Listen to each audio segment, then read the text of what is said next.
سلام كم يتوعلوز خبركم تقاطعتي فنوي اير تي في نلومي سوني سلستن حاسس تدالوي هاجراون زيناتات حيزنا لكم قريبنا لنا نمكتالكم بخبر زعدم بيترس منكسي ارسته زينا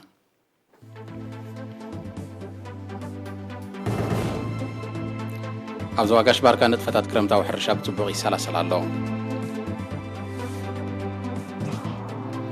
اب دوباو قيح بحري اب اغلغلوت حكمنا عين مسكن عبيت تمسجيبهم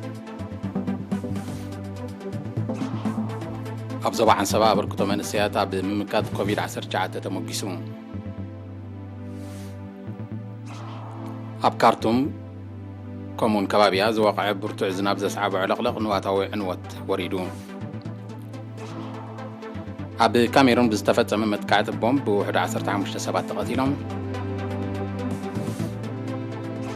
أب أفغانستان أبيت ما سرت بزتغير متكعت بومب وحد إسراء برات بوليس قصيلهم.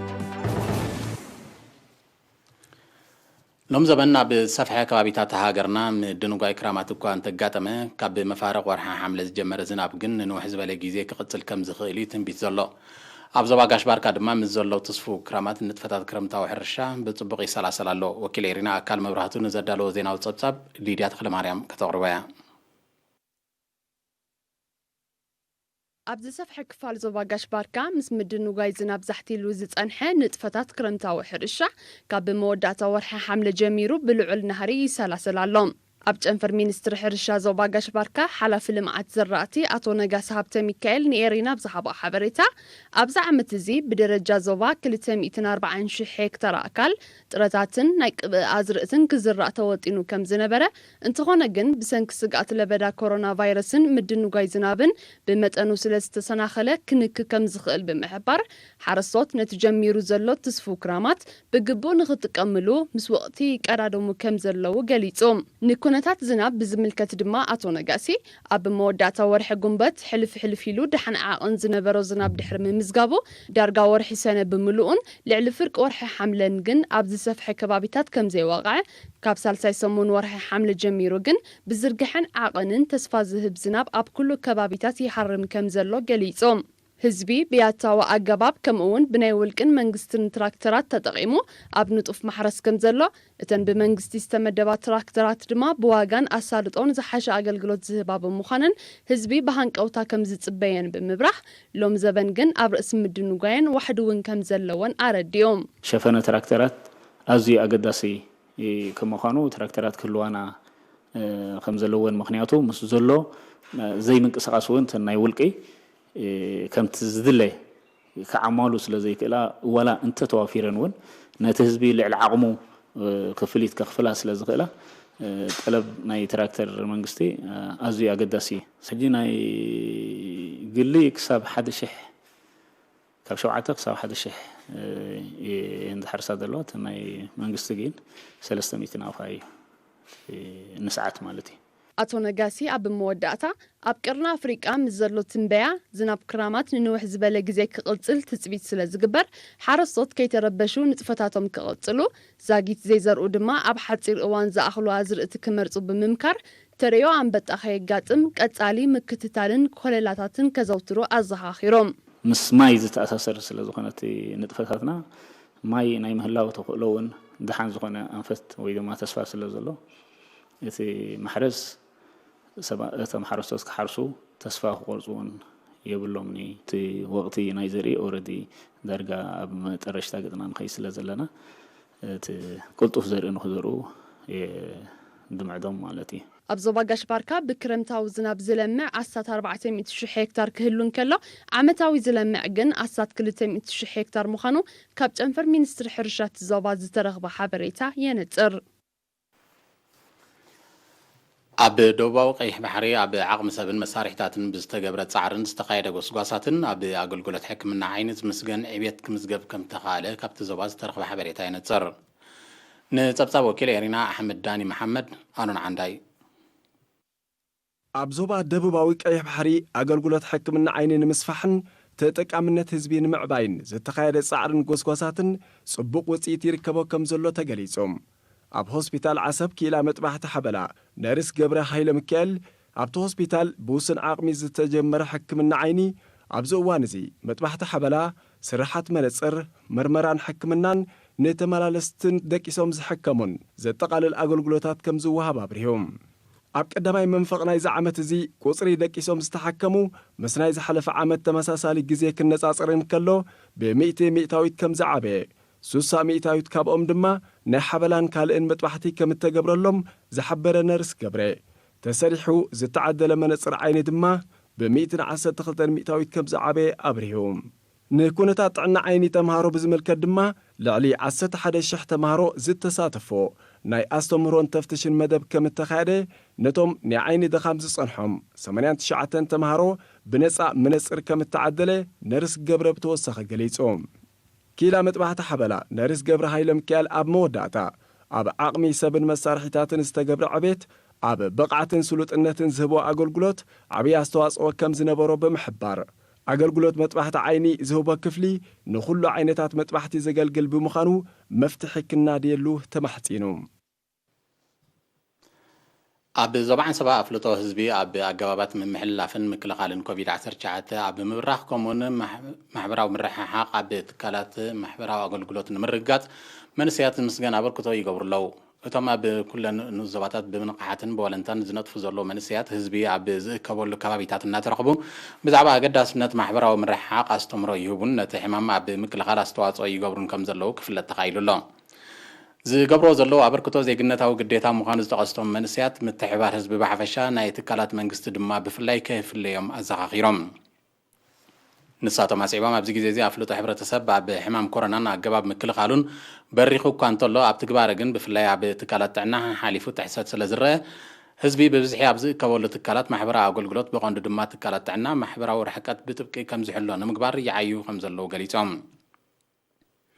ኣብ ጨንፈር ሃማመት ዞባ ዓንሰባ ሓላፊት ፕሮጀክት ሻምላ ገብረ ኪዳን ብወገና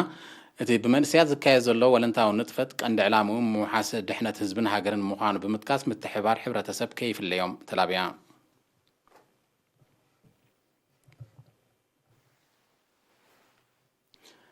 ኣብ ውሽጢ ሃገርን ወፃን ዝነብሩን ንመንበርን ንትካላትን ዝኾኑ ኣባይቲ ዝውንኑን ዜጋታት ንወገናቶም ሕድገት ክፍሊት ክራይ ገይሮም ንዝተዋሃደ ዜና ሳምሶን ሃይለ ከቕርቦ እዩ ጸብጻብ ምምሕዳር ዞባ ማእከል ከም ዘነጽሮ ኣብ ምምሕዳር ወክድባ ተቐማጢ ሽወደን ኣቶ ተኽለሰንበት ዕቑባ ስላሴ ንሰለስተ ተኻረይቲ ናይ ሓደ ወርሒ ኣቶ ገብረዝጋብሔር ገብረስላሴ ንኽልተ ተኻረይቲ ናይ ክልተ ወርሒ ኣቶ ረዘና ኣረፈ ንሓደ ተኻራይ ናይ ክልተ ወርሒ ኣቶ መሃፀን በረኸተ ኣብ ንሓደ ተኻራይ ናይ ክልተ ወርሒ ኣቶ ዕቑባ ገርግሽ ኣብርሃም ንሓደ ተኻራይ ናይ ሓደ ወርሒ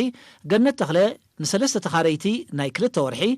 ሃብተ ጋብር ሚካኤል ንሓደ ተኻራይ ናይ ሰለስተ ወርሒ ስሙህ ጥቀስ ዘይደለየ ንሓደ ተኻራይ ናይ ክልተ ወርሒ ጸጋይ ወልደ ርፋኤል ንሰለስተ ተኻረይቲ ናይ ሓደ ወርሒ ተቐማጣ ኣሜሪካ ግርማይ ተስፋ ጋብር ንሓደ ተኻራይ ናይ ክልተ ወርሒ ስሙህ ጥቀስ ዘይደለየት ንሓደ ተኻራይ ናይ ክልተ ወርሒ ኣቶ ሳምሶን ኣፈወርቂ ንኽልተ ተኻረይቲ ናይ ሓደ ወርሒ ስሙህ ጥቀስ ዘይደለየት ንሓደ ተኻራይ ናይ ኣርባዕተ ወርሒ ስሙህ ጥቀስ ዘይደለየ ንኣርባዕተ ተኻረይቲ ናይ ሓደ ወርሒ መምህር ጸጋይ ተወልደ ብርሃን ንሸሞንተ ተኻረይቲ ናይ ክልተ ወርሒ ተቐማጢት ጀርመን ሻሎም ገብረ ህይወት ንኽልተ ተኻረይቲ ኮሮና ካብ ሃገርና ክሳብ ዝጠፍእ ተኻ ሃይለ ንኽልተ ተኻረይቲ ናይ ክልተ ወርሒ ልዑል ቀሻ ሃብተ ስላሴ ድማ ንሓደ ተኻራይ ናይ ሓደ ወርሒ ክራይ ገዛ ሓዲጎምሎም ኣለዎም ብተመሳሳሊ ኣብ ምምሕዳር ንዞባ ዕዳጋ ሐሙስ ወይዘሮ ፋና ሃብተ ማርያም ንሓንቲ ተኻራይት ናይ ክልተ ወርሒ ወይዘሮ ኣበባ ኣርኣያ ንሓደ ትካል ናይ ክልተ ወርሒ ኣብ ምምሕዳር ንዞባ ፓራዲዞ ተቐመጢ ሽወደን ወይዘሮ ዘውዲ ክብሮም ወይዘሮ ትብለጽ ክብሮምን ወይዘሮ ኣልጋንሽ ክብሮምን ን11 ተኻረይቲ ነናይ 3 ወርሒ ተቐማጦ ጀርመን ኣቶ ዘካርያስ ነጋሲ ምስ በዓልቲ ቤቱ ወይዘሮ ወይኒ ጴጥሮስ ንሸሞንተ ተኻረይቲ ናይ 3 ወርሒ ተቐማጦ ኖርዌይ ኣቶ በየነ ሃይለ ንሓሙሽተ ተኻረይቲ ናይ 2 ወርሒ ተቐማጦ ዓዲ እንግሊዝ ኣቶ ገብረ መስቀል መዓሾ ምስ በዓልቲ ቤቱ ወይዘሮ ንግስቲ በርሄ ንሓደ ተኻራይ ናይ 2 ወርሒ ተቐማጦ ሽወደን ኣቶ ሓይለ ኣብ ተስፋይ ምስ በዓልቲ ቤቱ ወይዘሮ ክብራ ወልደ ሚካኤል ንሓደ ተኻራይ ናይ 2 ወርሒ ስድራ ነፍሲሄር ዮሴፍ ገብረ እንድሪያስ ንርባዕተ ተኻረይቲ ናይ 2 ወርሒ ኣቶ ወልደ ኣብዑ ቁባጽየን ንሽድሽተ ተኻረይቲ ናይ 1 ወርሒ ስድራ ነፍሲሄር ብርሃን ሃይሉ ንሓደ ተኻራይ ናይ 3 ወርሒ ወይዘሮ ለተ ብርሃን ተወልደ መድህን ንሓደ ተኻራይ ናይ 2 ወርሒ ከምኡውን ኣቶ መልኣክ ኩብርሃ ንሰለስተ ተኻረይቲ ናይ 2 ወርሒ ሕድገት ገይሮምሎም ኣብ ምምሕዳር ከባቢ ኣቕሓውታ ድማ ተቐማጦ ጀርመን ኣቶ ገብሪ ህይወት ሃብቲ ማርያም ምስ በዓልቲ ቤቱ ወይዘሮ ለተ ኺዳን ተስፋይ ን4 ተኻረይቲ ናይ 1 ወርሒ ኣብ ምምሕዳር ንኡዞባ ኽርያ ወይዘሮ ኣመተ ግደ ን7 ተኻረይቲ ናይ 1 ወርሒ ስማ ኽጥቀስ ዘይደለየት ነባሪት ምምሕዳር ከባቢ ገዛ ዑበል ን6 ተኻረይቲ ናይ 2 ወርሒ ተቐማጦ ኣሜሪካ ኣቶ ዘካርያስ ወልደኣብ ምስ በዓልቲ ቤቱ ወይዘሮ ፕሮወይኒ መብራህቱ ን2 ተኻረይቲ ናይ 4 ወርሒ ተቐማጢት ዓዲ እንግሊዝ ኑርያ ዑመር ንሓደ ተኻራይ ናይ 2 ወርሒ ተቐማጢት ኣሜሪካ ወይዘሮ ኣበባ ነጋሽ ንሓደ ተኻራይ ናይ 1 ወርሒ ወረስቲ ነፍሲ ሄራት ኣቶ ኣስፋሃ ገብረኣብን ይሕደጋ ኣባይን ን2 ተኻረይቲ ናይ 2 ወርሒ ሕድገት ክፍሊት ክራይ ገይሮም ኣለዉ ዝኸበርኩም ተኸታተልቲ ዜናታት ውሽጢ ሃገር ኣብዚ ተዛዚሙሎ ዝቐፅል ኣህጉራዊ ዜናታት እዩ ድሕሪ ዛ ሓፃር መሰጋገሪት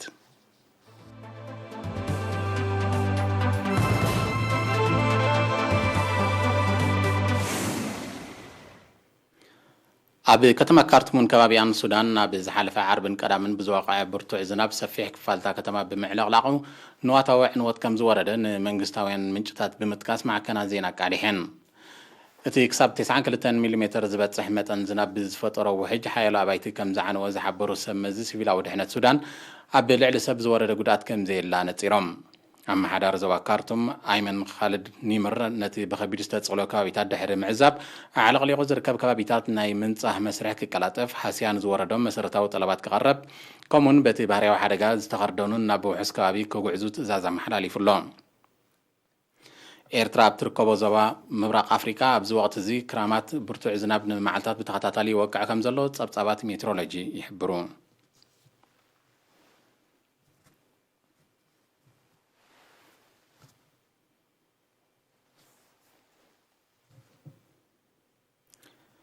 ትማሊ 2 ነሓሰ ኣብ ካሜሮን ኣብ ዝርከብ ጊዜያዊ መዕቆቢ ተመዛበልቲ ናይ ኢድ ቦምባ ናብ እኩብ ሰብ ብምድርባይ ብዝተፈጸመ ሽበራዊ መጥቃዕቲ ብውሕዱ 15 ሰባት ተቐቲሎም በቲ ምስ ኒጀር ኣብ ዘዳቡ ወሰናስን ካሜሮን ተደኪኑ ኣብ ዝርከብ ማዓስከር ዝተፈጸመ መጥቃዕቲ 6 ካልኦት ከም ዝቐሰሉ ተሓቢሩ ናይቲ መጥቃዕቲ ሓላፍነት ዝወሰደ ኣካል እኳ እንተዘየለ በቲ ኣብ ልዕሊ ማዓስከራ ስደተኛታትን ተመዛበልትን ተመሳሳሊ መጥቃዕቲ ከካይድ ዝጸንሐ ሽበራዊ ቦኮ ሓራም ዝተፈጸመ ክኸውን ዘሎ ተኽእሎ ልዕሊ ምዃኑ ሰብ መዚ ጸጥታ ካሜሮን ኣረድዮም ኣብ ዝሓለፈ ወርሒ ሓምለ ሽበራዊ ጉጅለ ቦኮ ሓራም ልዕሊ 20 ተመሳሳሊ መጥቃዕትታት ኣብ ዝተፈላለየ ማዓስከራት ተመዛበልትን ስደተኛታትን ከም ዝፈጸመ ጸብጻባት የነጽሩ ኣብ ሃገራት ምዕራብ ኣፍሪካ ብሓፈሻ ኣብ ናይጄርያ ድማ ብፍላይ ቀንዲ ጸጥታዊ ስጋት ኮይኑ ዘሎ ሽበራዊ ሓይሊ ቦኮ ሓራም ዘካየዶ መጥቃዕትታት ወሲኹ ከም ዘሎ ይዝሕበር ምስ ቀላይ ጫድ ዝዳወባ ሃገራት ነቲ ሽበራዊ ሓይሊ ንምድምሳስ ልፍንታዊ ወተሃደራዊ ሓይሊ ብምቋም ወተሃደራዊ ወፍሪ ካብ ዘበግሳ ሓፂር ግዜ እኳ እንተዘየቁፀራ ዛጊት ግን ዝጥቀስ ገስጋስ ከም ዘየመዝገባ እዩ ዝሕበር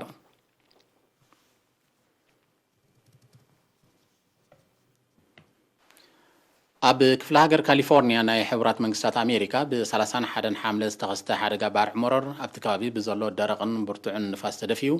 ህዝቢ ብብዝሒ ናብ ዝርከቦ ከባቢታት ብምልሓሙ ብኣሽሓት ዝቆፀሩ ካብ ቤት ንብረቶም ተመዛቢሎም ከም ዘለዉ ተገሊጹ ልዕሊ 8,000 ነበርቲ ናብ ውሕስ ቦታ ከም ዝጉዕዙ ከም ተገብረ ዝሓበሩ ሰብ መዚ ሲቪላዊ ድሕነት ሓያሎ ኣባይቲ ከም እተሃሙኸን ኣከባቢያዊ ዕንወት ከም ዝወረደን ኣርድዮም እቲ ባርዕ ልዕሊ 1,000 ሄክታር ጫካታት ኣባዲሙ ከም ዘሎ ዝሕብሩ ሰብ መዚ ሲቪላዊ ድሕነት ካሊፎርኒያ ቀንዲ መስመራት መጓዓዝያ ምድሪ ተሰናኺሉ ከም ዘሎ ገሊጾም ብኻልእ ወገን ትማሊ 2 ነሓሰ ኣብ ዞባ ማድሪድ ናይ እስጳኛ ዝተኸስተ ሓደጋ ባርዕ ሞረር ብኣዝዩ ልዑል ናህሪ ናብ ሰፊሕ ከባቢታት ብምልሓሙ ንምቁፅፃሩ ሓያል ፃዕርታት ይካየድ ከም ዘሎ ተገሊጹ እቲ ባርዕ ብሓደጋ ግጭት ተሽከርከርቲ ከም ተበገሰ እዩ ዝሕበር ዘሎ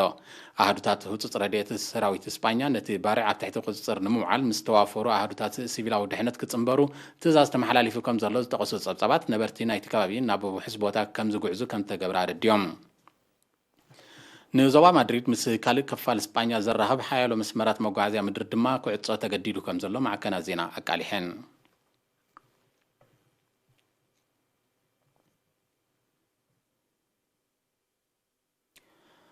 ኣብ ህንዲ ኣብ ሳልስቲ 86 ሰባት ዘይሕጋዊ ባህላዊ መስተ ድሕሪ ምስታዮም ከም ዝሞቱ ካብቲ ከባቢ ዝተፈነወ ዜና ኣረድዩ እዚ ኣብ ክፍለ ሃገር ፑንጃብ ዘጋጠመ ተሪዮ ኣብ ህንዲ ኣብዚ ዓመት እዚ ካብ ዘጋጠመ ተመሳሳሊ ሓደጋ ዝዓበየ ሰብኣዊ ክሳራ ዘውረደ ኮይኑሎ ፖሊስ ህንዲ ኣብቲ ገበን ኢድ ከም ዘለዎም ዝገለጾም ብርክት ዝበሉ ሰባት ኣብ ትሕቲ ቀይዲ ከም ዘእተዉ ሓቢሩ ኣብ ህንዲ ዓመታዊ ብገምጋም ኣስታት 1,000 ሰባት ዘይሕጋዊ ባህላዊ መስተ ብምስታይ ከም ዝሞቱ ፀብፀባት ይገልጹ በቲ ተሪዮ ኣብ 2019 ልዕሊ 200 ሰባት ህይወቶም ከም ዝሰኣኑ እቶም ፀብፀባት ብተወሳኺ ይጠቕሱ